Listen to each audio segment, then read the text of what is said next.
Straight from New Jersey, it's the SNL Nerds, a show where two comics from New Jersey nerd out about Saturday Night Live. I'm your co-host, Darren Patterson. And I'm your co-host, John Trumbull. John Trumbull, how are you, good sir? I'm doing okay, all things considered. Okay. How are you doing? All right? Not too shabby. Enjoying the fall weather as we get closer to the holidays. The holidays are upon us. Yeah, we're actually recording this on a holiday. We're recording this on Halloween night. Spooky. That's right. Unfortunately, we're doing the movie that we're doing for a sad reason. Just a few days ago, it was announced that Matthew Perry had unexpectedly died. Yeah, that was a Yeah. shocker. Like I remember seeing online, like a lot of people are kind of surprised that this death. I mean, everybody was shocked by it, but I think I saw somebody on Twitter saying, yeah, a lot of people, like in their 20s, are being like surprisingly hit by this, and I guess it's because like I like those reruns of Friends are like super popular, like with like young folks today, like people who weren't around when it was out. Yeah, I mean, Friends has really become a multi-generation show, and I understand it's pretty popular with today's kids with Gen Z and all that. Yeah, And it still works as well because I mean, it was, it's kind of about universal trials and tribulations of being young and in your 20s, and yeah. it still speaks to people and it holds up pretty well. I think. I mean, there are of course some jokes that maybe haven't aged terribly well, but Yeah. you find that in most any bit of entertainment. Yeah, I mean, it still has like a lot of things, relationships and dating, men and women, stuff like pretty much everybody can relate to that like still plays universally and is still evergreen. I mean, there have been some changes in the dating world since Friends started, but there's Yeah. like a few themes that are pretty much still the same. Yeah. I mean, people can still relate to the emotions, even if they're like, "Oh, why don't you just look up the person on Facebook or something like that?" But yeah, if I had to guess on why it's hitting younger folks hard, it's maybe it's just because they are so young that they haven't had to deal with too many celebrities they love and follow dying unexpectedly, and Mm, and sadly, I'm in my 50s now, and you're still in your 40s. Um, that's become a more and more common occurrence for us, sadly. yeah, no, yeah. Like I think about that like the first famous person like I remember really liking and like when they died and how that kind of really messed me up. I know I kind of remember two off the top. Well, no, three off the rip. When I was a little kid, when Jim Henson died, that really kind of Hmm. messed me up as a kid, and I mean it still messes me up to this day. But like when Phil Hartman, of course, passed away, Yeah, that was. was a I mean, shocker. that was so unexpected Ooh. and so. Yeah, and I would say Chris Farley passing away too, because I remember finding out about that. Like me and my friends, because we were in college, and this is how old I am, folks.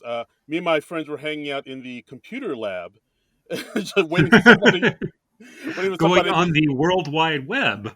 Yeah, exactly. Like I think my friends wanted. I need to check my Hotmail account, and so we hopped. I swear it was. I signed up for my very first Hotmail account in the computer lab. I remember that. I And don't think I went online until I was out of college. That's how old I am, man. wow, So, wow. But yeah. yeah, like my friends went on Netscape Navigator and found out that like that Chris Farley passed away, and it like messed us all up, kind of. It. Actually, you know what? No, another one. I'll say, of course, Kurt Cobain, because that happened in high school, and yeah, I remember that really messed up a lot of my friends. That was my senior year of college. Yeah, like a lot of my friends were like really shaken by that. Yeah. Yeah. Oof. Um, But yeah, wow, this is good enough to. you actually just reminded me, like, not a half hour ago, I went on Twitter, and one of my friends, who's a comic, I think you might know her, Missy Baker. Oh yeah, yeah. She posted her Halloween costume, and she dressed up as Courtney Love, and she dressed up her dog as as Kurt Cobain, and it was fucking adorable. Oh, I that's was like, so yeah, that's yeah, it was great. oh. Too soon. But yeah, no, I mean, it was so sad to hear about Matthew Perry, and they still don't entirely know the full story. I understand they are getting a toxicology report, but apparently that can take months in real life instead of like the hours it takes on TV. So Yeah. The- we won't get the full story for quite a while. Yeah, so I don't know. I guess we'll find out about what happened soon. But until then, we figured we should do some type of little tribute on this podcast to him. I think we Yeah. mentioned in the last episode we were thinking about his the movie he did with Chris Farley, Almost Heroes, but that movie is kind of universally not regarded in the best light. We'll say. Yeah, I think pretty much, even the people involved with the movie say it's pretty crummy. So we were like, okay, maybe that's not his best. And I do remember that Matthew Perry had in the last year said that his favorite role was actually in this movie that we're doing today, Fools Rush In. So we were like, and you uh, realized that it actually had an SNL alum in it. Yeah, yeah. Uh, Yep, yeah. somebody we've talked to on this podcast interviewed Siobhan Fallon Hogan, Hmm. who Yes. back then was known as Siobhan Fallon. Yes. Yes. And yeah, she has a supporting role in the movie. Yeah, as You know, Lainey. yeah. We're doing this on such short notice. If we had a little more time, I would have reached out to her because I think I still have her email and just Oh, nice. maybe I'll still do that and just ask if it's not an intrusion if she has any memories of working with Matthew Perry in this film. Oh, yeah, yeah, that'd be Because great. she does share a scene or two, Yeah, yeah, and and I've seen like a lot of his co-stars have been sharing their uh, memories of him. Um, I've read like Yvette Nicole Brown and Thomas Lennon, who are both in the revival of The Odd Couple with him. D.L. Hughley, I think he talked to the New York Post about him, and yeah, he seemed pretty universally beloved. yeah. Like I remember seeing Hank Azaria posted something about how Matthew helped him get sober, Yeah, which I yeah, didn't even I know saw Hank had that. a problem. Which is like, oh wow, that's Yeah. It was like a 3 minute video he put up on. I saw it on Twitter, um, right. and like his friends co-stars have just released it like a group statement, and I can't imagine how hard this is hitting them. Um, Yeah, it's Jesus. Yeah, it's a bummer, yeah, but we'll try to keep this podcast light. We're here to celebrate the life of Matthew Perry and what absolutely. talk about what he regards as his like best film. I think he even said like this is the one where he thinks he did the best work. Yeah. Had you seen this film before? I had not. Uh, I think I vaguely remember seeing this for my college newspaper for a review. Okay. I can go back. I'm pretty sure I saw it, but it's been ages since I've seen it. So like me watching it now was pretty much like me seeing it like for the first time. Okay. Um, Oh, it didn't jog any memories. You're still coming to it pretty fresh, huh? yeah, now I watched it again. I was like, yeah, I don't remember any of this. But I only remembered like a few moments from the trailer, and then I started watching it, and like early on, like okay, Matthew Perry, he's playing uh, Alex. this Alex, yeah, Alex Whitman, who's this guy who works for a big company. He's a big go-getter in New York City, and he flies to various cities to supervise like the construction of nightclubs. That's what his Yeah, company does. yeah, he's a project manager He was a basically. project manager, and I remember like as this movie starts, he's expecting to be sent to Tokyo, and then he gets up to his office, and they're like, "No, we're sending you to Las Vegas instead." And I remembered his dialogue about, well, everything about Las Vegas is about leaving there. The song, the movie, even the mob got out of Vegas, and I was like, "Oh yeah, I remember that from the trailer." Yeah, yeah. It's a lot to remember from this trailer. Like, he has some good zingers here and there. But Hmm. oh wait, you know what? I should probably do my little thing here. Fools Rush Yeah. In. Like when did it come out? What like how much money did it make? I want to know these things, and Well, you are the person who tells us these things. I will tell you these things. Fools Rush In came out on Valentine's Day, February 14th, 1997. Good time to release a rom com. Yeah, absolutely. Written by Catherine Reback, directed by Andy Tennant, who Hmm. went on to direct some other pretty big rom coms like Sweet Home Alabama with Reese Witherspoon, and the movie Hitch with Will Smith. Yeah, Uh, I saw that Hitch was another one of his films. yeah, yeah. So he's kind of, but he's done other films too, like I think Anna and the King, which I think had Chow Yun Fat in it, if I'm not mistaken. And his Yeah. very first film was an Olsen's twins movie called It Takes Two.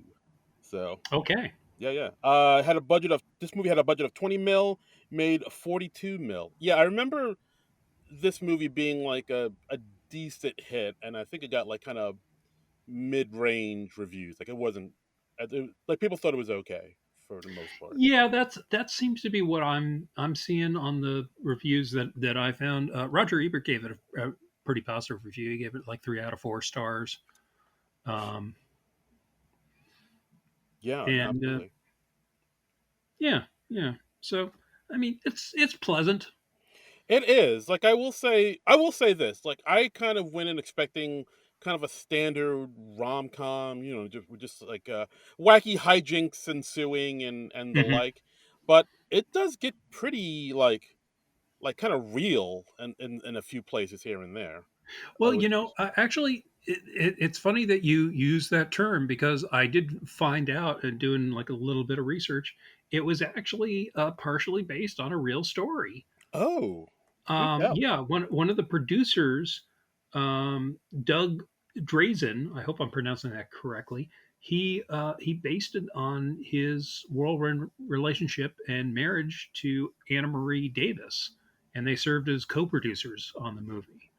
So Oh, interesting. yeah, so I was like, oh, that's interesting. I didn't realize it was partly inspired by a true story. Yeah, I mean that makes sense because sort of the way it plays out, there are some moments in there that felt like very that did feel like pretty real. Like I got like there were some moments where I really did feel like I was walking in on a couple arguing over like Mhm. religion and how to raise the baby, Presbyterian or Catholic. I was like, Yeah, here we yeah, go. because I mean, because the movie is about it's this couple, Matthew Perry's Alex Whitman and Salma Hayek's Isabel Fuentes, and they have a little meet cute waiting in line for a bathroom.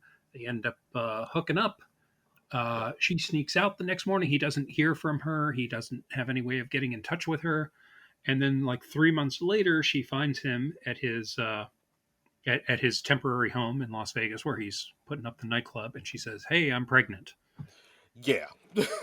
Just And oof. yeah, and she says, I've decided I'm not asking anything of you. I've decided I'm going to keep the baby, but I thought you should know.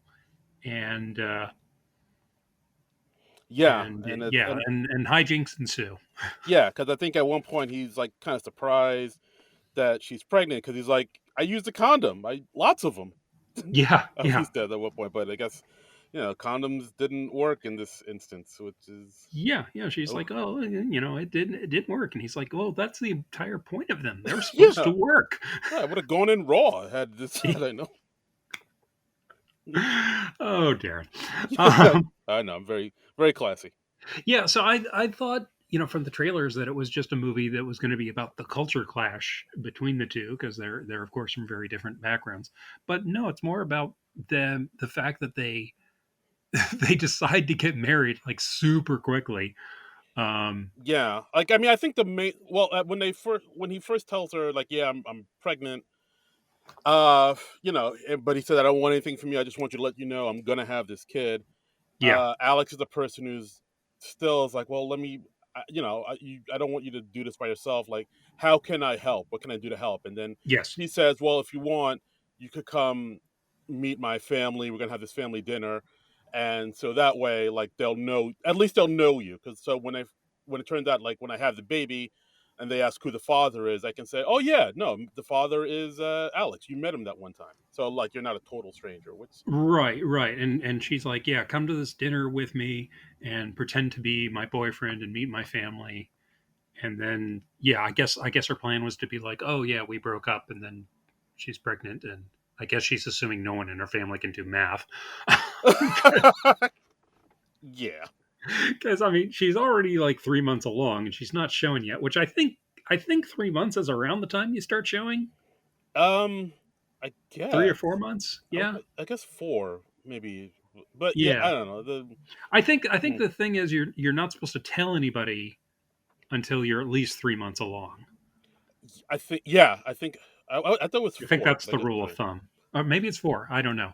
I don't have kids, people, Yeah, same thing. Yeah, we're both illiterate. So. that we know about. Um, Oh yeah, what's good? What's good? um, so Um, yeah, so yeah, he goes along with her to this family dinner. She's comes from a very close knit family. Like he's expecting just to meet her parents and her siblings. She's got like 4 or 5 brothers, I think she says. yeah, yeah.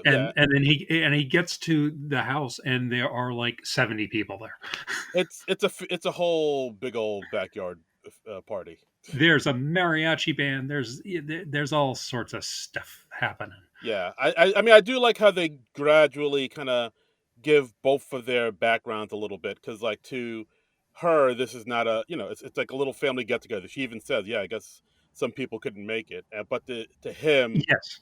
like because like they also reveal that like he's not super close with his parents. Yeah, he They're says he like just sees them during holidays and stuff. yeah like And they're basically like kind of waspy people and they're very oh, proper. they're very much waspy people. Yeah, yeah, Yes. okay. Yeah, exactly. So like they're both starting to learn about each other as they're doing this. I like one of the jokes I did like in the beginning is when they drive up to her house for the Hmm. party, like she gives him like all the background info on her that he might need. Like, oh yeah, I work at Caesars. Hmm. I taking pictures there, but I'm actually a photographer. I like photography. And then when he gets to the door, it's like, all right, is there anything else you need to know? And he says, yes. What is your last name? Yeah, Like he doesn't even know that. that's kind of cute. Yeah. Yeah, that's pretty great. And like he genuinely doesn't know. And I was like, Hmm. Hmm. wow. And like Yeah. she doesn't know his last name either. And it's like, wow. Yeah. Yeah. Yeah. And he does. I suppose all things considered, he does pretty well with her family. He gets off onto the wrong foot early on when he's meeting like an old boyfriend of hers, and his name is Chewie, and Oh and yeah. he says, "Oh, hi, Chewie. I'm Luke Skywalker." And then he's amazed that joke doesn't go over well.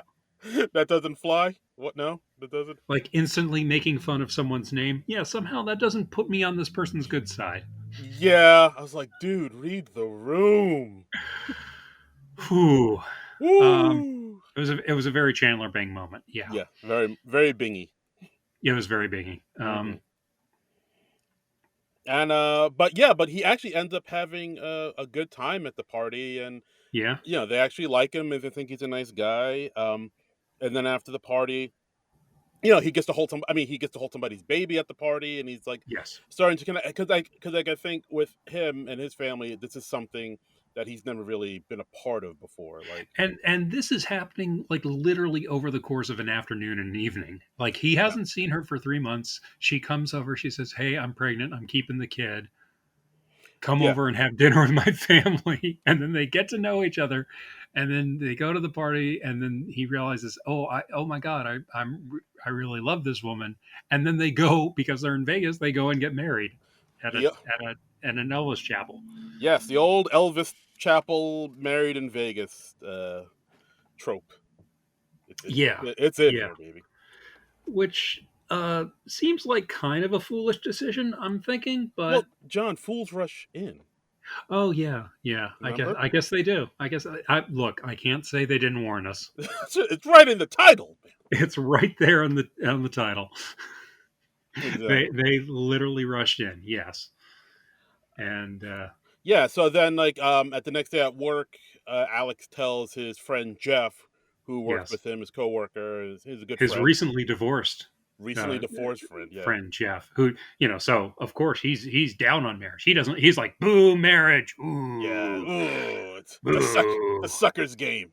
yeah, Yeah, but he tells her, "Oh yeah, like I got married to this woman, because hmm, because Isabel does show up at his house when Jeff is there because they have like a meeting with somebody with the beverage commission, and so Jeff has met her, and I think he yeah. refers to her as like a Jessica Rabbit type, if I'm not mistaken. He 'Cause- said something like that. Yeah, yeah, yeah. yeah, I think he referred to her as the body, or the woman with the body at one point. yeah. which, Men will be men. Hey, what's up with you and that woman with the butt? yeah, I mean, well, hey, it's 1997 Salma Hayek, so I kind Uh, of get it, but yeah, yeah, yeah. I mean, still, Margot. like, maybe call her by her name. Yeah, exactly like the movie. But yeah, yeah. And so he tells her he got married and he's gonna have a kid. Jeff tells him, he's nuts. He's like, "Do you even know if it's yours?" And I think Yeah, Alex says, "Hey, you don't know her like that." And he's like, "Neither do you. What are you talking yeah. about?" I mean, yeah. I mean, maybe taking a paternity test and not just going on her word is might I be prudent. Maybe, Yeah, yeah, yeah, yeah. And but and then it's a movie. it's a movie. What you We'll gonna go do? with it. Yeah, and then of course at this point we see that Isabel's trying to reach him over the phone. It's like, oh yeah, it's urgent, and Yeah. I guess it's to I warn. liked when they said that, oh, your wife is on the phone, and he's like, oh, tell her I can't talk right now, and get her number, Yeah, can you get my wife's phone number from me? Because I can't. because I forgot to ask for that after Yeah, we got married. yeah. So can I call you sometime? But yeah, so that after this point, we see that Isabel was trying to warn him about the fact that her father knows, as the father drives up in a pickup truck to where he works and just runs out with a baseball bat ready to beat a motherfucker.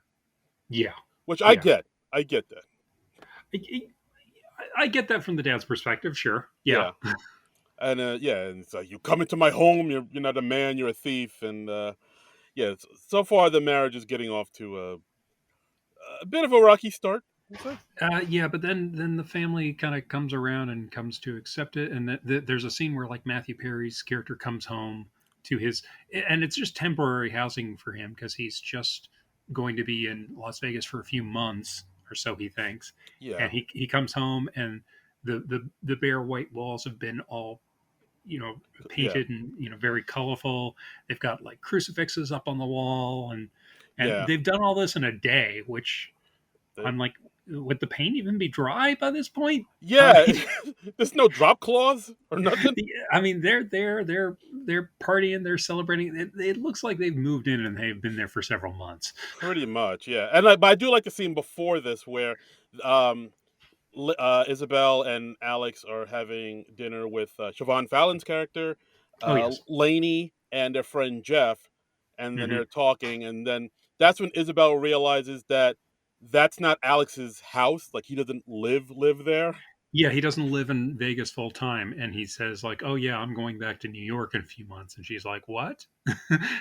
and and and Again, she's like, something they should have talked about "Yeah," before. and she's like, "Hey, my job is here, my life is here, all my friends are here. I'm staying in Vegas." He's like, "Well, I'm going back to New York." And Yeah, and Siobhan Fallon has a good line where she says like, "Yeah, this deciding where you're going to live, that seems like more of a second date conversation." it really is. Again, just I do like the moments where you show that they really don't know each other, and like they're getting to know each other as they're now through their marriage and them about to have a baby, and it's Yeah, oof, crazy. Yeah, and then that's when the scene where she repainted the walls and hung one of the biggest crosses, the biggest crucifix I've ever seen in a home on like the wall. if Dracula was coming over to your house that night, you would Yes. still say like that cross seems a little big. That's a bit ostentatious, don't you think? So we got the culture clash thing coming on, and a little later we meet Alex's parents, and Matthew Perry's father, of course, is played by his real life father, John Benet Perry, or Bennett Perry, I guess. Oh, wow. I didn't even know that. Yeah, yeah. What didn't you notice they looked kind of alike? Oh, I gotta go back and look at that. I guess not. Yeah, yeah. Well, Wow. I mean, he was an actor too. He was uh,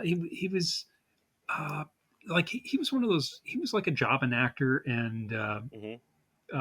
I know he was like the Old Spice guy for a long time. I think that's what he Ooh. was best known for. And yeah, Matthew Perry wrote a bit about his relationship with his dad in his memoir that came out last year, Oh, wow. "Friends, Lovers, and the Big Terrible Thing." Um, Okay. and I think it got a bit awkward because like Matthew Perry's fame kind of eclipsed his dad's, Oh yeah. and that led to like I think a bit of awkwardness between them, if I remember correctly. Oh shit.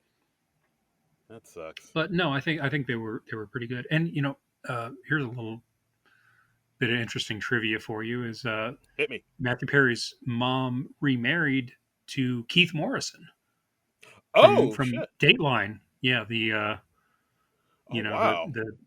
the guy who Bill Hader impersonates, and another Huh? SNL connection. Huh? Oh Oh, that wow. pesky DNA, and yeah, Oh wow. and yeah, he's Keith Morrison's been with Matthew Perry's mom for decades.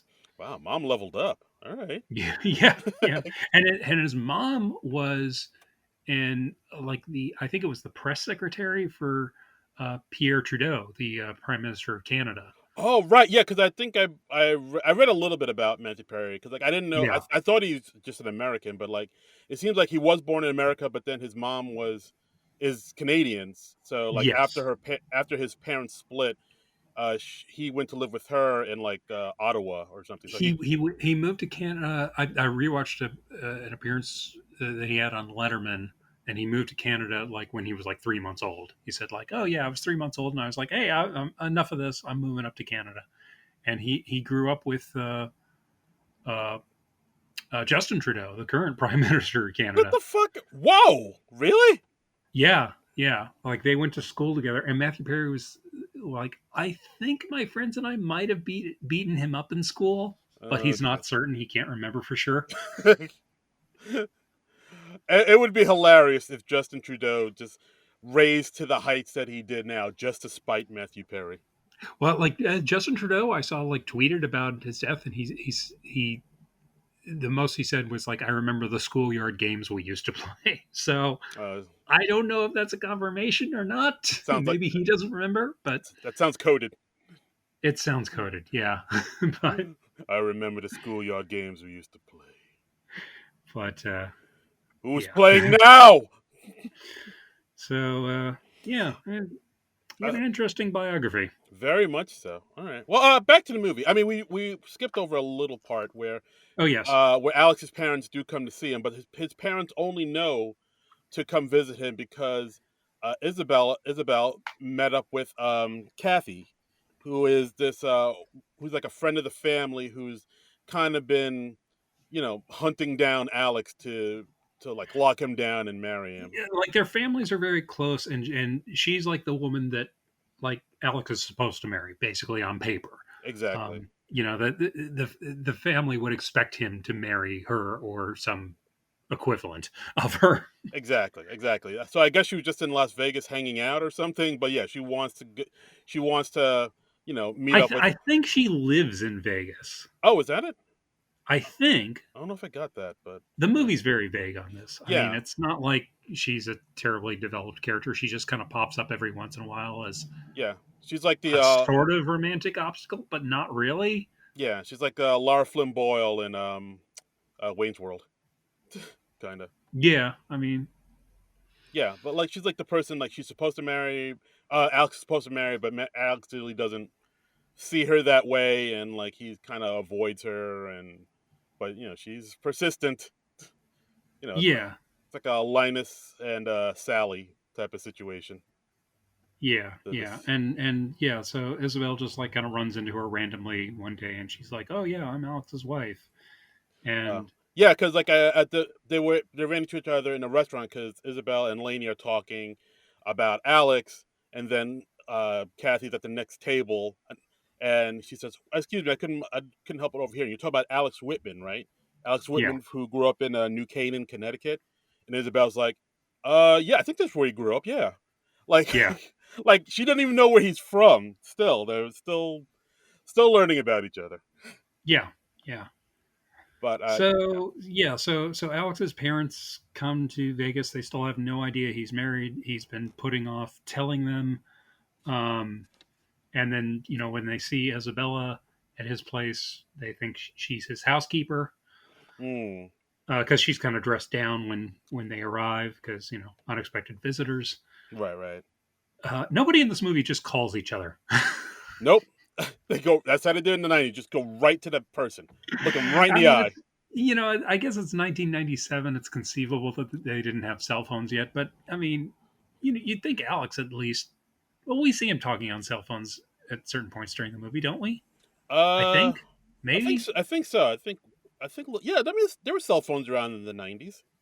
I So mean, yeah. no, I'm not questioning that cell phones didn't exist then. I'm questioning, did we see Matthew Perry using a cell phone at any point in this movie? I can't remember. I think a few times we did. Yeah. I mean, he seems like he would be in the tax bracket that he would have a cell phone for like work or something. Yeah, he's a man on the go. Absolutely. Yeah.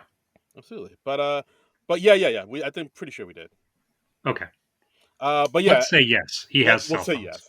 And Okay. yeah, and so at this point we see that Alex hasn't told his parents yet that he's married and about to be a father, which Yeah. would upset anyone. Isabel's like, well, yeah, my dad won't even talk to me. You can't even tell your parents that you're about to have a kid and we're married. Yeah. And like we see that dynamic where he's very kind of not close with his parents at all, and ugh, it, it got a little real, I'd say there. Yeah. Yeah. And then he fesses up the truth and that, and yeah, the parents, it's John Benapari and Joe Clayburgh, and they're the most waspy couple you could imagine. Yes, very much so. Like I, Almost like sitcom-y in their waspishness. I almost expect to see like an ascot or like a sweater draped over someone's shoulders. Yes, yes, that would Very, not be out of place. very much so. Absolutely. Yeah, But yeah, then on Cinco de Mayo, they decided to bring both of the families together to get to know each other, right. and yeah, it's again a culture clash. Like at first, the two of them get along, the fathers get along because like they agree on the fact that these crazy kids, they don't know what they're doing. They're nuts. This ain't gonna work. Yeah, Which like they finally have something they agree on that, but then the conversation goes into religion. Like how are they going to raise their child? And of course, Isabel's parents want to raise the kid Catholic, yeah, and Alex's parents want them to be raised Presbyterian. And yeah, I think at one point Isabel's mom says Presbyterian isn't a real religion. yeah. She's like, "Is that even a religion?" And they're like, "Yes." I beg your pardon. Yeah, yeah. And Alex's mom was like sipping a martini throughout this entire thing. As you do. Uh, yeah, Yeah, and then so the things escalate between the two of them. I think when they talk about culture, I think at one point Alex's dad calls Isabel's dad's culture guacamole and a ghetto blaster in the middle of the desert, which I haven't heard the term ghetto blaster being used in a minute. yeah, yeah. That seems uncalled for. Oh, little bit. Yeah, Things got hot. Things got hot. yeah, yeah. And like early in the scene, Isabella's parents are saying like, "Oh, you want to make sure you use sunscreen because the sun reflects off this water like a mirror because they're like seaside." And then we have a humorous cut to the parents like they're going up this escalator. I think they're in the airport. They're getting ready to go back to New York, Yeah, and they are just sunburned to a crisp. They are lobsters. yeah. I think at one point they even say like, "Oh, the white people are burning out here, like us." Yeah. Oh yes, yes, yeah. That was John Bennett Perry's big line. He's like, yeah, the white. If in case you haven't noticed, the white people are burning up. Um, Yes, which, as an extremely pale white person, I can relate. right. I am not a person who tans. I just go straight to burning. I, Sure. I mean, yeah, I'm either just like deathly pale or bright red. So Wow. There's no in I, between. there really isn't. And this is why I do not venture outside these days. No. As yeah, no one should. I mean, good lord. Just Yeah, no. I mean, why would have anybody you leave seen their home? have you seen how weird it is out there? Oh, No. so weird. Yeah. Yeah, just stay indoors, people. That's just good rule of thumb for life, I'd say. Yes. Yeah. Yeah, I think so. I mean, it's the yeah, rule by which I live my life. that's right. The outdoors is for suckers. Yeah. But then that led to like a very real kind of argument that Alex and Isabel had about religion, like how to raise their unborn child. Again, this is another conversation you need to have before you get married and have the kid. And it kind of got like very real there too. Like you get to see. I mean, this is like one of the things like I actually like. I feel like a lot of people kind of forgot about Matthew Perry. It's like he is very good at doing comedy, but Hmm. he can do like drama very well too, and he can get to like I think he had more range than people kind of gave him credit for. Like Yeah, I mean, a point that he made in his memoir, which I read a few months back, was he said that um, he was only nominated for Friends once. He was nominated for, like, I think he said the ninth season, which was like the one season where he was sober for the entire season. right, And but he says that any Emmys he's won, it's been for dramatic work. yeah, no, he's So yeah, I think a guest appearance on The West Wing and the Ron Clark story, if I remember correctly. But right, no, absolutely. Like it is a weird thing. Like I think, I mean, he was sort of a leading man in movies for a minute in the '90s. mhm. I mean, he did this and Serving Sarah or Severing Sarah, and Serving Sarah, because he was a process server in that, and right, probably his best known movie would be The Whole Nine Yards, which was yeah, pretty successful. yeah. Like so, he did have some luck in movies, but it seemed like TV was like where he really was able to like shine and like kind of show what he could do. Yeah, yeah. I mean, I think he just, with his movie career, I think he basically just didn't have enough real hit movies. Yeah, I think if you look at his filmography, Whole Nine Yards was the only one that could be a real proper hit. And I mean, even the sequel to that didn't do terribly well, as I yeah, recall. that's true. That's true. But yeah, I mean, I think he had the talent. He could have. I don't know. He could have.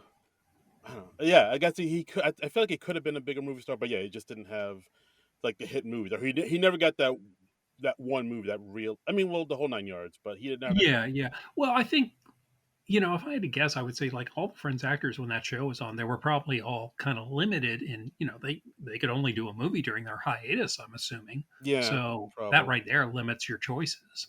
Yeah, You can only shoot, do whatever is shooting during the summer you have off. yeah. No, So, very true. Very true. you're not getting the same uh, options that like a Tom Hanks or a Meg Ryan gets. I mean, Courtney Cox got Scream, but Mm, yeah, and that's true. but that was, I think, the only big hit that any of the Friends had, or Yeah, I'm probably forgetting something obvious, but I feel like Jennifer Aniston probably had a hit or two under her belt. well, I mean, she had Office Space, but Yeah, that that's a cult movie. yeah, that became a hit like later.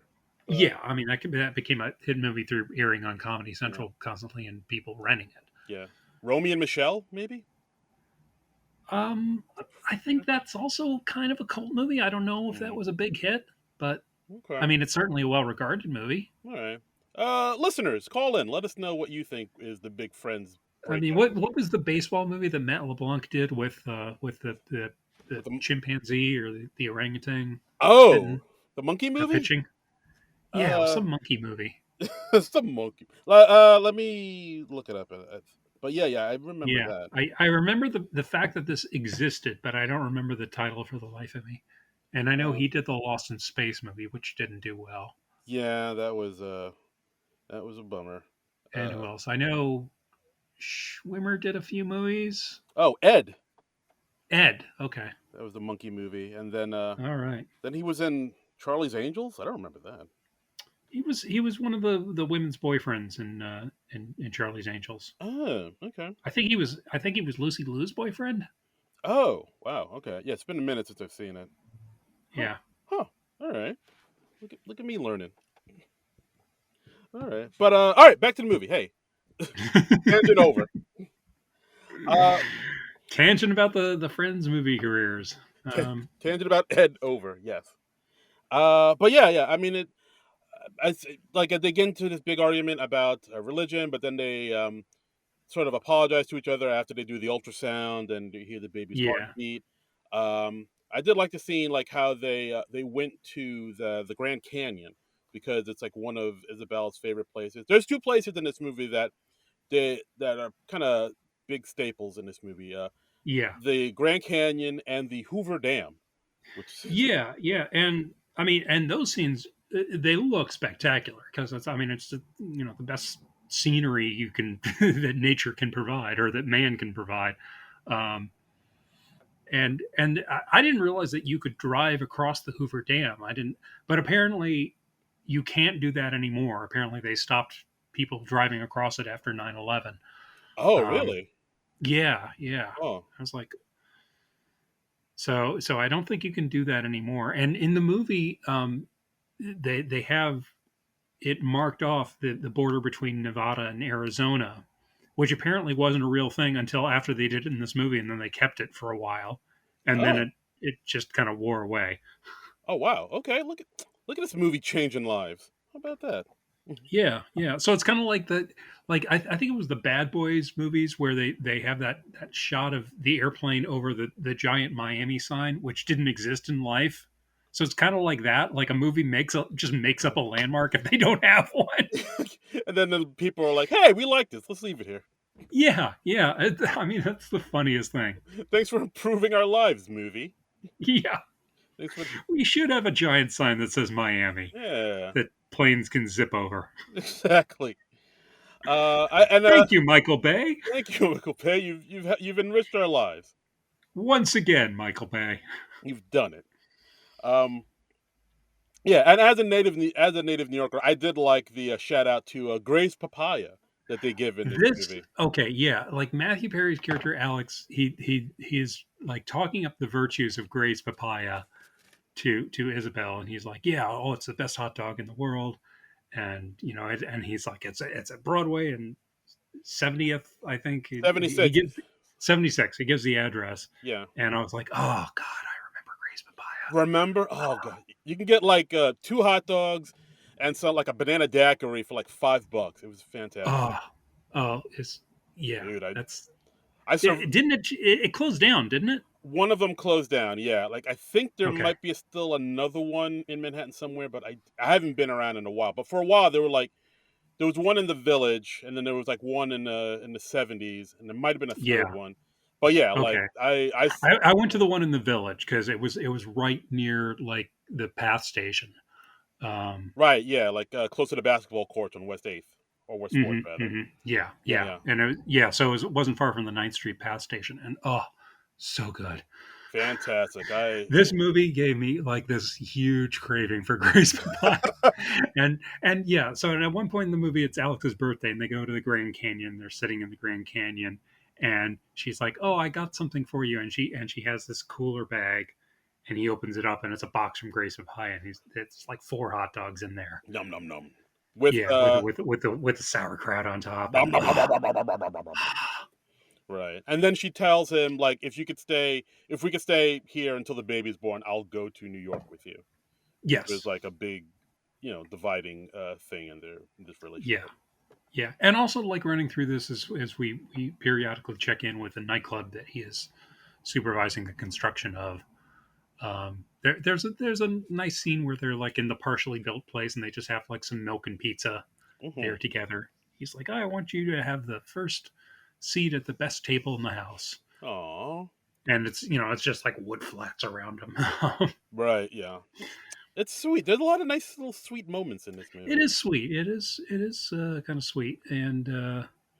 and it's running behind schedule, and there's wacky hijinks, and he's a little distracted because he keeps running off to his new house and his new family and all this. Right. And I think at one point he tells his boss, like, because they've had some setbacks, but he promises his boss, like, he can have it done in 3 weeks for sure. And then I think his boss says, well, if you can Right, get it done in 3 weeks, I'll give you the big Midtown gig right. that starts, in July.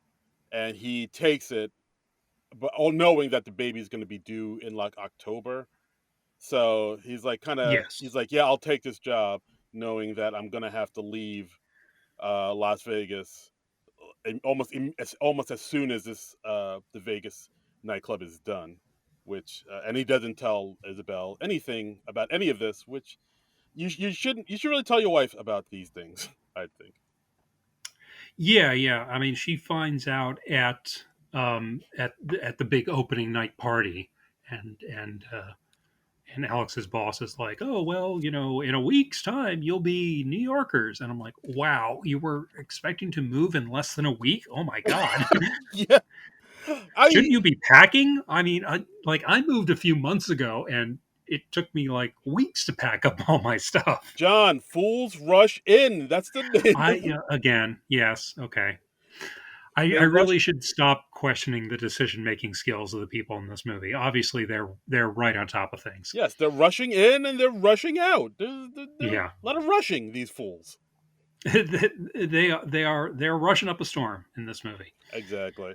Yeah. So of course, Isabel finds out. She's distraught about all this. She says like, maybe we don't belong together. It seems like you're more preoccupied with this job than with this family and this baby I have in my belly. Like I told you, I'd be Yeah, fine with raising this kid on my own. Love is a gift, not an obligation. And Alex shoots back with like, I've worked my whole life for this. I'm not going to give it up, and like this is right. what I want to do. And she just kind of she leaves and cries, and it's a really heartbreaking moment. And then I think the next morning he goes to the house and she's not there. He gets a call from Lainey saying that she's at the hospital, and he goes to the hospital. Isabel's in the bed, and she says like, yeah, we shouldn't be together. And then he says, what about the baby? She says there is no baby. Bum bum bum. Which I totally did not remember this part of the movie. I was like, what? Yeah, yeah. I was like, okay, that's a twist. And then we find out like a scene or two later, she's actually gone to her grandmother in Mexico, and then we see her, and yeah, still has a full belly. She's showing significantly at this point because we're getting close to the due date. And yeah, she is still pregnant. She just lied and said that she lost the baby, which she Right. really didn't. Twist. Yeah, it's crazy. Yeah, because at this point, like, so they do break up, and he moves out of Vegas, goes back home to New York, and she lives with her grandmother, who she loves very much, as she's mentioned throughout the film. And yeah, like she lies to him, saying, "Yeah, the baby is gone," and she did it because she thought, "Yeah, he's only staying with me because of the baby. It's very clear we don't belong together." So Right, I'm gonna tell him there is no baby, so he can leave with the free conscience that he doesn't have to be with me, and we don't have to try. freed of his obligations. Yeah, Yeah, like we don't have to try to keep making this thing that won't work. Which I mean I get it, but it's still kind of fucked up.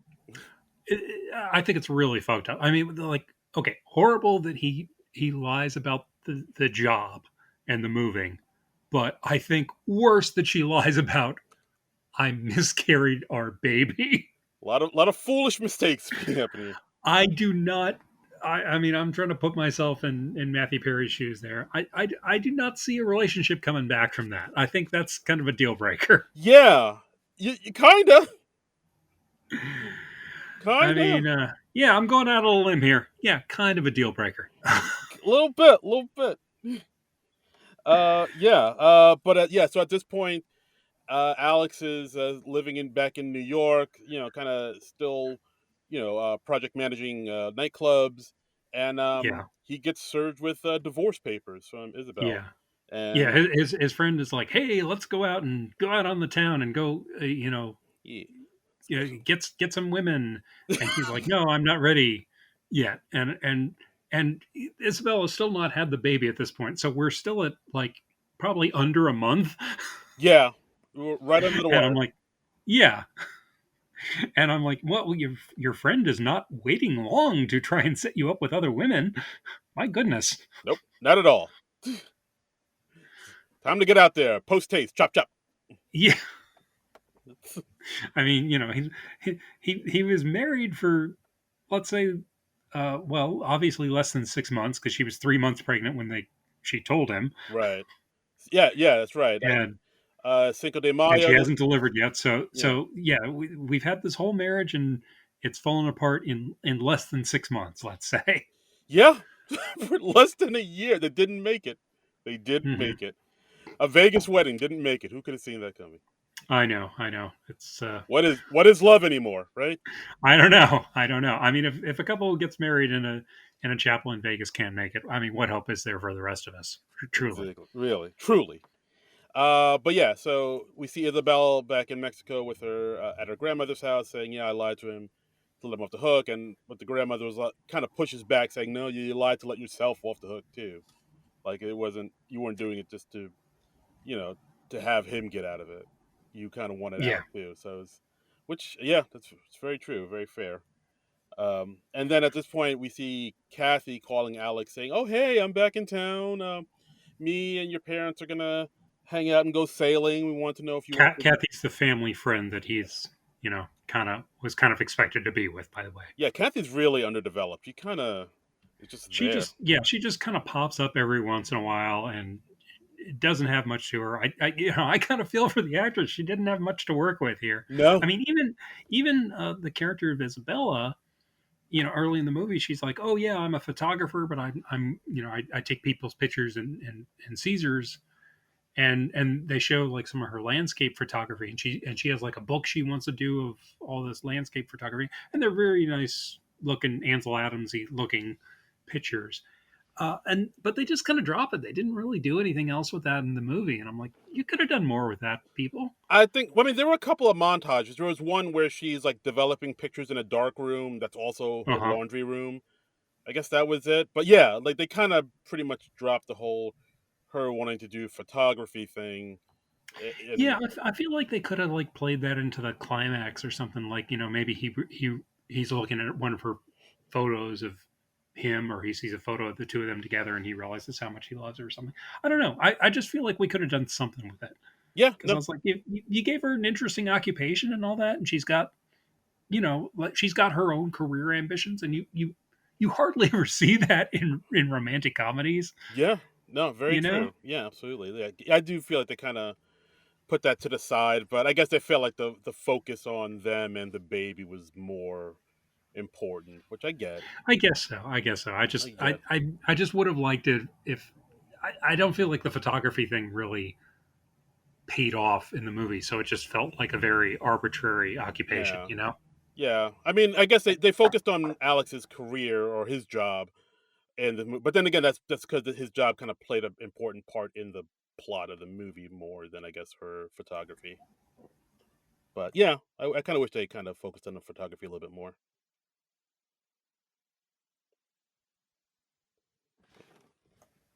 Yeah. Absolutely. All right, so what are we up to? All right, so yeah, so Alex tells Kathy, "Yeah, I'll come with you and my parents sailing." So he Yeah. goes to the heliport because they have to take a helicopter to go. This is when I realized, like, oh, Alex's parents got money. Oh, Yeah, I mean, it was a neat looking set. There's some great New York city location photography in this movie too.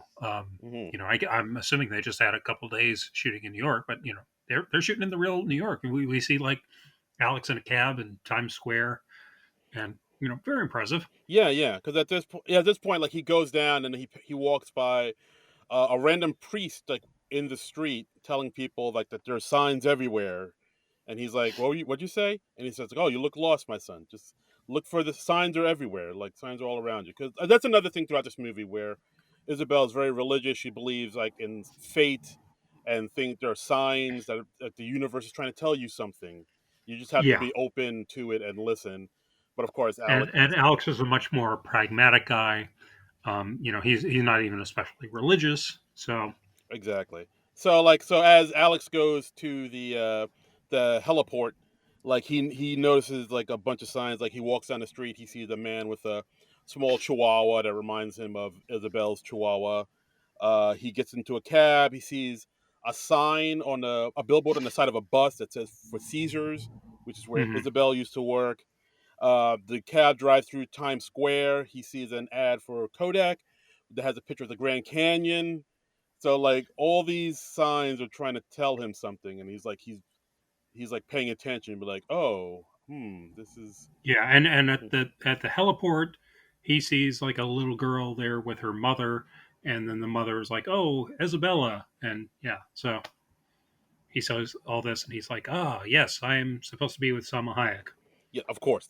I'm supposed to be with. I mean, a sentence that every man has said to himself at some point in his life. Oh yeah. I am supposed to be with Salma Hayek. I mean, my God, just one of the most beautiful women in the world. I'd say. Yeah, I'd say so. I mean, I don't think you're going out on a big limb saying that. That's not a controversial thing to say. I don't think your voice needed to go up at the end of that sentence. No, one. One of the most beautiful women in the world, I think, maybe. Maybe the most. I don't know. An argument could be made, but I mean, I mean, she's up there. I mean, look, yeah, wowie, yeah, wowie, zowie. very striking person. Yes, Yeah. Yeah. So at this point, Alex tells Kathy that yeah, I'm not gonna go with you guys. I got to see about a girl, and like they yeah, all seem very understanding. So he watches his parents and Kathy fly away in a helicopter, and he runs back yeah. to Nevada and Mexico to try to find Isabel. I did like that one scene where, like, as he's on his way over there, he's learning Spanish, which is something he never bothered to do when he was married to Isabel, because her family all speak Spanish, and like is I guess it never occurred to him like, hey, maybe I should learn how to speak this language that my wife They're fluent. all bilingual. He's good. Exactly, I'm just thinking this now. Like it makes it's more strange because in the beginning of this movie, he's learning Japanese on tape because he thinks Right, he's going to go to the Tokyo job.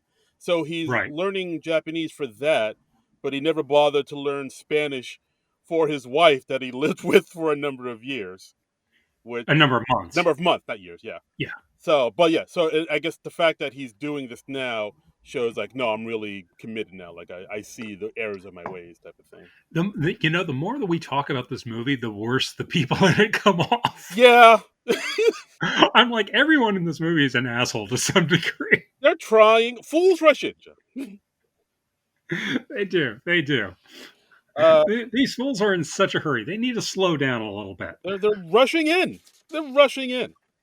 So yeah, so he takes a plane down to Mexico, takes a bus, rides a donkey. Yeah. He goes to Isabella's grandma's house, meets a grandma. She speaks Spanish to her. The grandma's like, "Oh, she's not here. She's actually giving birth in Las Vegas. She's on her way down there now."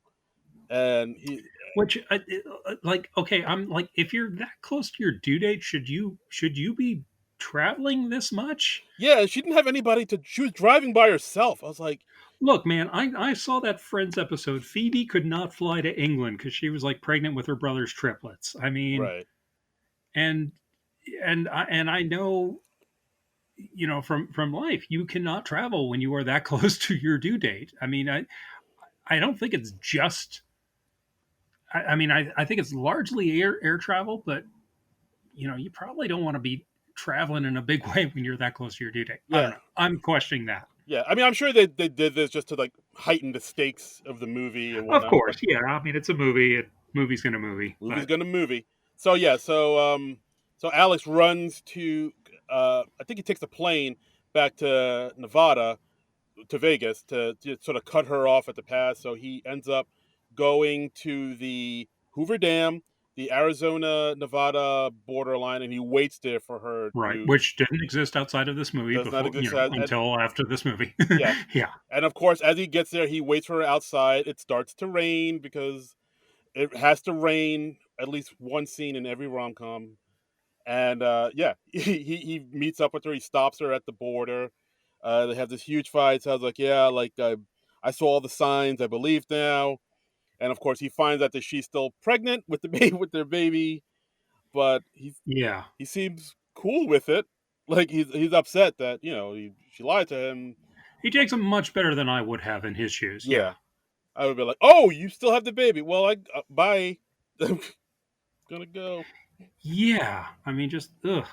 But yeah, that's a whopper. That's a big one. But Yeah. yeah, as they're having this argument in the rain and holding up traffic, her water breaks, and she's about to give birth on the Hoover Dam. Yes. And that's when the troopers come and like people help her, and like Alex doesn't leave her side, and like the two of them realize that they do want to be together, and they have the baby. It's a girl, And I think at this point, like, because it's past midnight that she gave birth, and he's like, "Oh no, we're actually divorced," because he signed Yeah, the because divorce he papers. had to respond to he could petition the divorce, or protest the divorce. Like he had like a week or something to do that. Right, right, Yeah, and because of the whole baby being born and stuff, yeah, he misses the deadline. right. So yeah, so they find out the divorce, and of course, cut to the next scene. Two of them getting married in front of both their families on at the Grand Canyon. Yeah, on a big hilltop in the Grand Canyon. Right, Yeah, and no that's cars anywhere around, anywhere close to him. I was nope. like, how do they get up on the? I mean, it's a wonderful shot. It's a beautiful shot. But I'm like, if I was going to a wedding in this what looks like a rather remote location, I would want a truck or two nearby. Yeah, like Just to ferry people back and forth and stuff. yeah, you need some type of shuttle. Maybe a porta potty would be nice. Once you know, Oh, that's an excellent idea. Yeah, porta potty. Yeah, I mean, we're and I mean, are you having the reception there? It didn't look like they had any kind of setup there. yeah. Exactly. It was. A lot of questions. I Lot, don't know. Yeah, I have questions about the wedding logistics. lot of questions. We got to ask a wedding planner about this and really get down to the nitty gritty of it. Yeah, let's call in Adam Sandler and Drew Barrymore. They'll let us know what the deal is. Let's. Oh, nice reference. I like it. Like it. I love it. And that's the movie. Fools Rush In. I liked it. I thought it was like pretty pleasant. It was a lot more serious than I remembered, and I think it was a good sort of showcase of Matthew Perry's range and what he could do. Like, yes, Hmm. he could do comedy. He had some good comedy scenes in this film, like the when Isabel's brothers took him out shooting and hunting, and Yeah, yeah, he came back drunk, full of cactus needles in his ass. Like, yeah, he had like a lot of good comedy beats, but he'd also do like some really serious, heartfelt, emotional stuff too. Like, when Isabel tells him for the first time he's about to have a baby, he looks like he's like he seems confused, but also wanting to do the right thing and like being earnest and honest about that. And like you get to see him play there, like really really playing with the emotions there. So like I thought this film was like a really good showcase of what he could do, or what he was able to do as an actor, for sure. yeah, I thought the movie, like, I thought it was cute, but I feel like it was just kind of like so as a movie. Like none of they didn't seem to have any major obstacles, and like it's a movie about them rushing into the marriage, but and all things considered, it goes pretty smoothly outside of the whole lying about moving and lying about miscarrying a baby Yeah. thing, which but even those don't seem to be like major stumbling blocks for them. They work those both of those things out pretty damn easily, all things considered. All things So, considered, yeah, but I mean, they were having some bumps along the way about like when Alex was being very distant and being like more focused about his work rather than the baby, and mhm. Isabel being able to feel that distance, like things like that, and like the stuff that did work out in the end. But like I guess it's more about like sort of the bumps in the road they had to go through to like really kind of get to the point where they realized what was important and what they really wanted out of life, type of thing. Yeah, yeah, and well, like I said early on, this movie it was partly based on real life. The producer Doug Drazen, uh, he sold this movie. It was very close to the story of how he met their mother. It says here he was married to Anna Maria, and in real life, the couple eventually got divorced after having a son and two daughters. And let's see, he says, I'm skimming this New York Post Okay. article where he talked just a few days ago, or just the other day about Matthew Perry. He says, I realized it was a once in a lifetime opportunity, and we went and got married that night in a Las Vegas chapel. Oh wow. And then the realization of having a baby in 6 months with somebody I didn't know, especially coming from completely different sides of the spectrum, a Jew from New York and a woman from a small town in Nevada. Drazen says that Perry really wanted to get the role right. When I first met Matthew for him to do the movie, we really got along. He said to me, "If I do this movie, I want to do you proud." And I thought that was very sweet. We were at the premiere, and he's surrounded by Jennifer Aniston and the Friends cast, and he comes over to me and gives me a hug and says, "I hope I did you proud." I looked at him and gave him this big hug and said, "Thank you," because it was about my family and my life, and I knew he really wanted to do a good job. Hmm. Um, It says Drazen is Jewish, so the character that morphed into Alex was originally written differently, which Perry was aware of and to which he was sensitive, Drazen said. Okay. I got a call from the studio saying, "We just met with Matt Perry. The good news is he's interested in doing the movie, but we have to change the script to make Alex Presbyterian." Drazen recalled. I said, "That's fine. I've got no problem with that." So when I met Matt, he goes, "Okay, I'm sorry it's not exactly the way it was before." And I said, "Hey, don't worry about it. Just have fun and do it." Um, and he also said, the thing Matthew would ask me about was, what was it like when she showed up and you hadn't seen her and she's having this child? What was the deciding factor? Why did you marry her? He was trying to get into my head. Hmm. I said to him, I went to visit her family. There were like 70 people there, and I thought it would be really interesting to have my children grow up in this environment that is so different from what I have. Then I told her niece, who was only, then I held her niece, who was only 4 months old, and I realized I wanted to be a father. And that's what I told Matthew. And that's when I knew I was going to marry her. Wow. Yeah, yeah. So a lot of that was inspired by the guy's real life. Um, Wow. Okay. That makes sense. Like the scene where Alex is holding the baby at the at yeah, the at the party. Like, all right, yeah, that wow, that it all makes sense now. It all clicks. yeah, yeah. So I was surprised to read that there was so much that was drawn from life on this. Um, yeah, and Salma Hayek actually the other day had a nice post about Matthew Perry on her Instagram. Oh, She says, 2 days ago, I woke up to the shocking news that Matthew Perry is no longer with us. It's taken me a couple of days to process this profound sadness. There is a special bond that happens when you share dreams with someone and together you work towards them. I was very moved last year when Matthew shared on his Instagram stories how much he loved Fools Rush In and how he thought that film we did together was probably his best movie. Throughout the years, he and I found ourselves reminiscing about that meaningful time in our lives with a deep sense of nostalgia and gratitude. My friend, you are gone much too soon, but I will continue to cherish your silliness, your perseverance, and your lovely heart. Farewell, sweet Matthew. We will never forget you. oh, that's lovely. So, Yeah, and Siobhan Fallon Hogan also posted something on her Facebook saying, "Rest in oh, I didn't see this. yeah." If you look on her Facebook page, it says, "Rest in peace, Matthew Perry. My deepest sympathies to your family." And she included a set picture from the movie Fools Rush In. It looked like, Oh, yeah, yeah, with her, Salma, Matt, and I forget the actor that played Jeff, but he's in it too. John Tenney, Yes, John Tenney.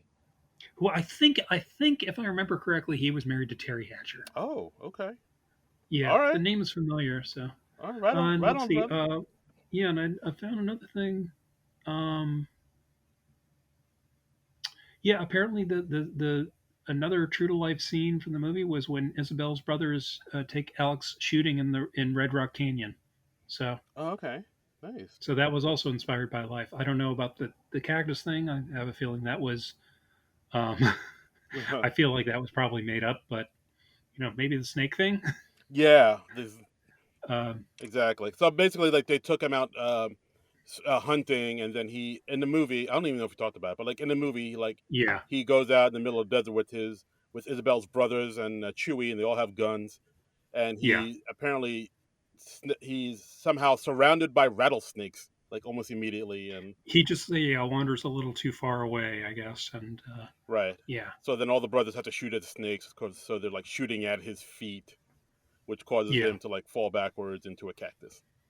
Yeah, this article I'm seeing, it says unlike the movie, their child was not born on the Hoover Dam. Davis, whose father, that's a woman, whose father had worked on the dam's electrical crew for 30 years, came up with the idea. So Oh, nice. yeah, and sadly, the interview with Doug Drazen, the producer, he says. He was at a UCLA football game with his son when he heard about the news about Matthew Perry's death. He says, "We're at the football game, and my son Ryan looks at me and goes, 'Matt Perry just died.'" And the irony of it is that my son is the reason we made Fools Rush In. It was about his birth. That's the reason how this movie organically got made. Oh wow. So yeah, that's very sad. Wow, that's a bummer. And I mean, it's just such a sad thing that that Matthew Perry died when he did and how he did, because you really feel like he had a lot more to give and a lot more ahead of him. Yeah, And no, and it's absolutely. it's just such a shame because he was such a talented guy, and he seemed so well liked by his coworkers. I mean, I've read at least half a dozen things from his various co-stars from various projects. Yeah, Talking about what a good person he was and how considerate and thoughtful he was. And yeah, no, absolutely.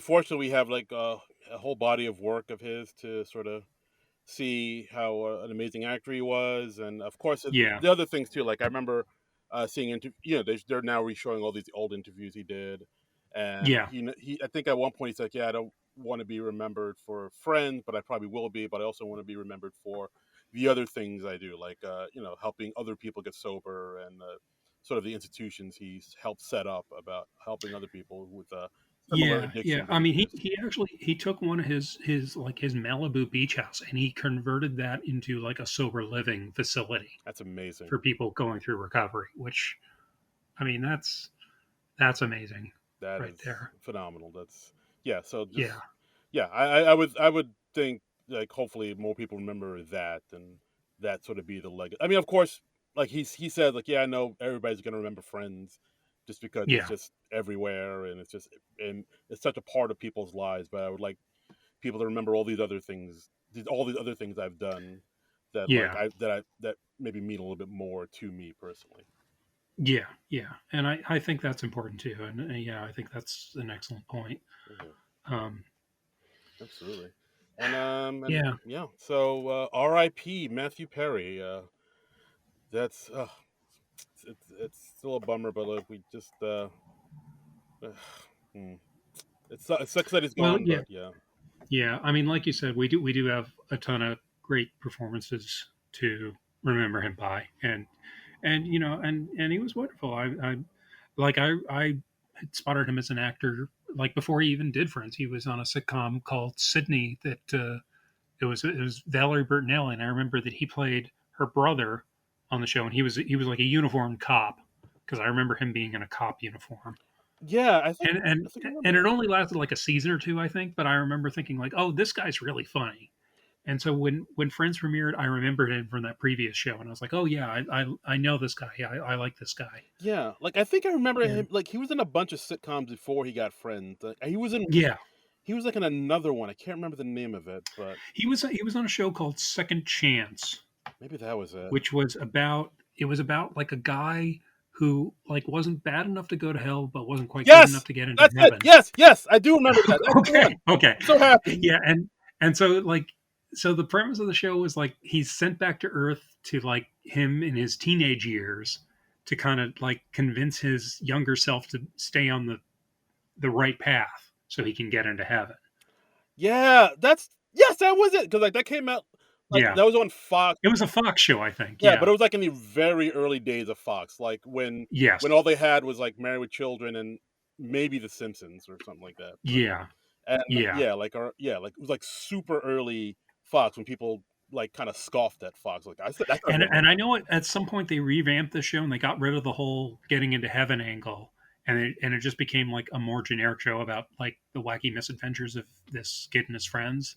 And yeah, I think it was retitled "Boys Will Be Boys." And yes, I don't remember ever watching much of this show. I remember seeing the promos for it though. yeah. But I remember watching that show, and I remember like you said, like thinking, oh, this show's okay, but that guy is really Yeah, good. He's got yeah. I mean, he would just pop, and I mean, he had so many great moments in Friends. I mean, do you have like a any particular favorite moments from Friends or any of his other projects? From Friends, like I was a huge fan of Friends back in the day. Like, Hmm. I really enjoyed the show. I mean, there was the episode where he was in a box, and like Yeah. he was like kind of put there in the he put himself in this big wooden box to show Joey how sorry he was for doing what he did. I forget what he Yeah. did. For kissing his Kissing girlfriend. his Yeah. girlfriend, yeah. So he just like spent Thanksgiving in a box.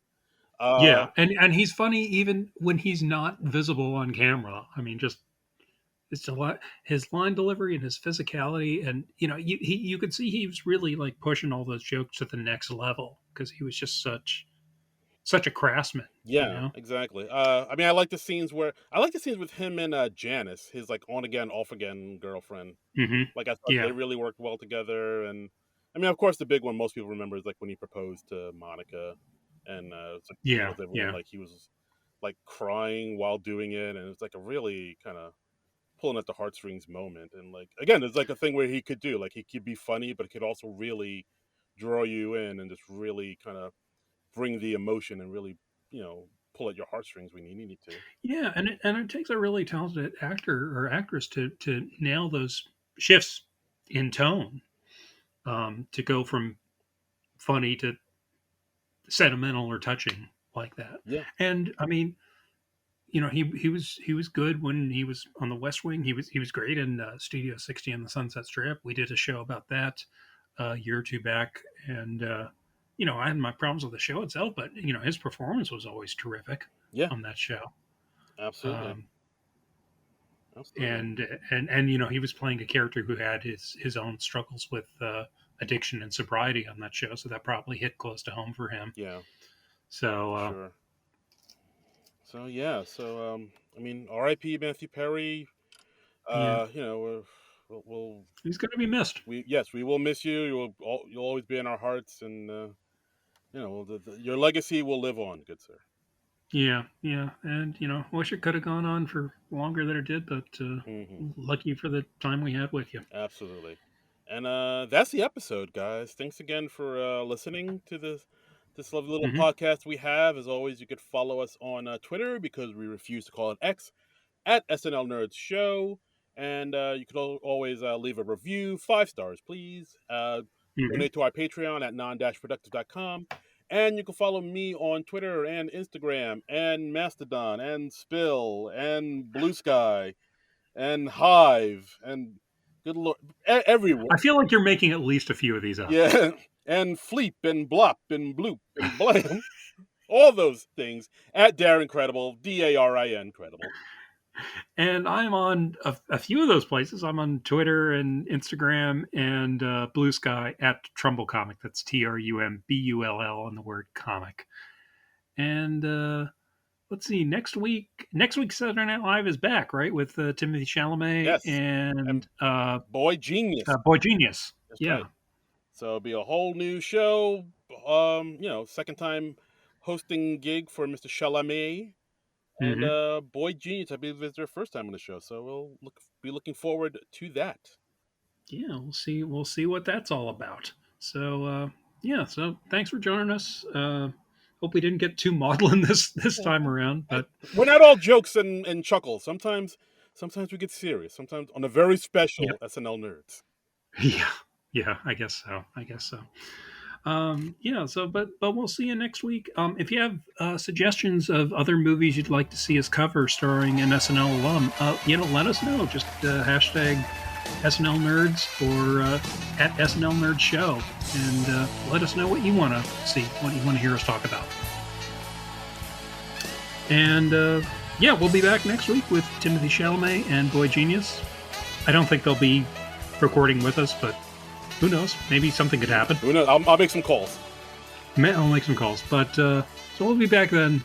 But until then, nerds out.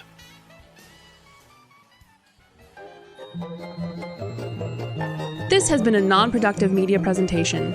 Executive producer Frank Hablawi.